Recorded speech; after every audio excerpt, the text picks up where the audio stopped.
بسم الله الرحمن الرحيم. اللهم صل وسلم وبارك على سيدنا محمد وعلى آله وأصحابه أجمعين. ازيكم حبايبي، عاملين ايه؟ يا رب ان شاء الله تكونوا بخير بإذن واحد أحد. يلا حبايبي، النهارده هعمل لكم وصفة ايه سهلة كده وبسيطة وما فيهاش أي حاجة. هنعمله الهاش بطاطس. يعني ايه بقى ديت؟ حاجة جميلة كده وسهلة وبسيطة، حطها جنب أكل، تاكلوها كده في سندوتشات زي ما انتوا عاوزين. يلا معايا نقول لكم على المقادير ونشوف هنعملها ازاي. بصوا دول زي ايه, 8 بطاطسات وسط. لو عندك بطاطس كبيرة هيبقوا 4، هيبقوا 4 دول، بس دول 8. مش صح، 2 4 6 8، معلش عشان دول 8.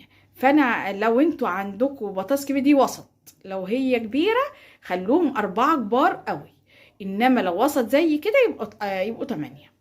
ماشي. مع 4 معالق نشا واربع معالق دقيق غير التوابل. بس الاول هعمل حاجه قبل ما اوريكم التوابل احط عليها.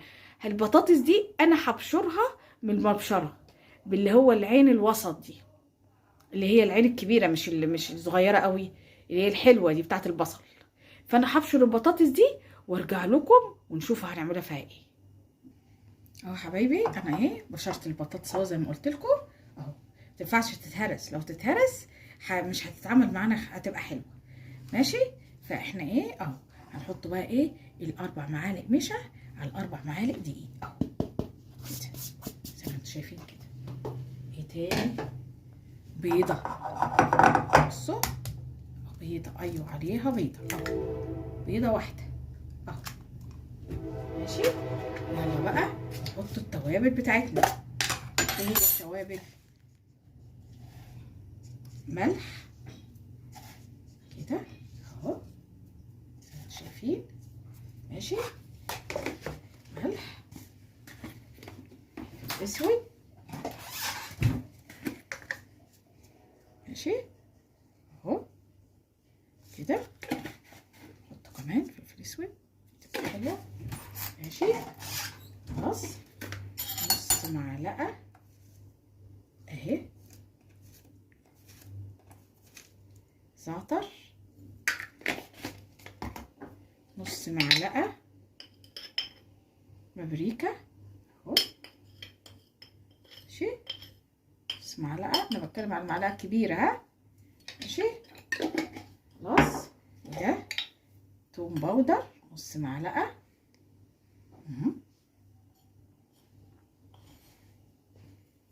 خلاص. وبصل باودر نص معلقه كده. وهعجن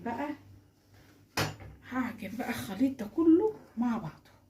هعجن بايدي كده، هعجن بقى واوريها لكم.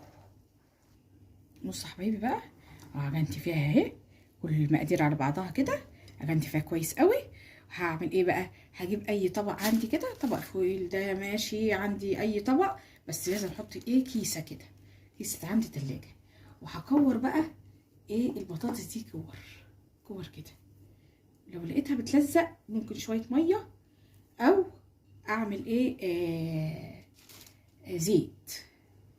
فانا هجيب شويه ميه او زيت اهو يا حبايبي، شويه زيت كده، هعمل لي ايدي كده شويه زيت عشان بحيث ان هي مثلا احاول ان هي ما تلزقش مني اهي. وهعمل كور كده اهي كده، كور كده اهي، بالزيت كده واعمل كور اهو كده اهي.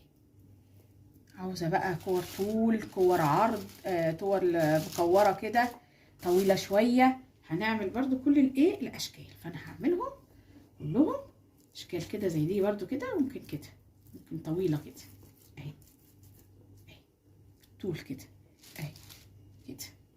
هبل كده هعمل بقى وارجع اوريهولكم اهو. بصوا بقى يا حبايبي، بصوا بقى كورتها ازاي، كور كده زي ما انتوا شايفين كده، كلها كور كده، كيس فوق كيس وكور. بس لازم احطها بقى في التلاجة او في الفريزر. لازم في التلاجة او في الفريزر. فهحطها بقى في التلاجة وفي الفريزر شويه لحد ما تجمد كده، وبعدين نيجي نحمرها مع بعض. ماشي؟ يلا حبايبي. بصوا حبايبي اهو، طلعتها اهو من التلاجة. زي ما انتم شايفين كده جمدت شويه اهي. يلا بقى على زيت غزير سخن سخن، انزلها في زيت غزير سخن جدا عشان ما تفكش ولا تلزق. يلا هنحمرها ونوريكم اهو. بصوا حبايبي، ايه رايكم بقى في الجمال ده؟ بصوا بصوا مقرمشه ازاي، بصوا بصوا بصوا الجمال، بصوا مقرمشه وجميله ازاي. وايه بقى الصوص ده بقى؟ ده مايونيز على كاتشب عشان بيتغمس كده وتتاكل معاه. بصوا من غير ولا اي حاجه، ما فيهاش اي حاجه، بطاطس عندنا في البيت وشويه دقيق وشويه نشا والبيضه بس كده، وشويه البهارات اللي احنا حطيناها وبس. ودوقي احلى هش بطيطس كلتيه في حياتي. جميل جميل جميل جدا، وهشه وجميله ومقرمشه، وزي ما يكون فراخ مقرمشه. يعني اعملي بقى للولاد وعشيهم. وصفه جميله جدا وهتعجبكم والله، وهتعجب الولاد اكتر بكتير منكم انتوا كمان. جربوها ومش هتندموا ان شاء الله. ان شاء الله تكون وصفتي النهارده عجبتكم، وان شاء الله اعمل لكم وصفات احلى واحلى باذن الله. ما تنسونوش حبايبي في دعواتكم انا وولادي ان شاء الله باذن الله. اشوفكم على خير، بس ما تنسوش تفعلوا الجرس، تشتركوا في قناتي وتعملوا لايك وتكتبوا لي في الكومنتات ايه رايكم بقى في وصفاتي الجميله. انا مش عايزه اقول جميله، انتوا اللي تقولوا بقى ان شاء الله. اشوفكم على خير في وصفات احلى واحلى، والسلام عليكم ورحمه الله وبركاته.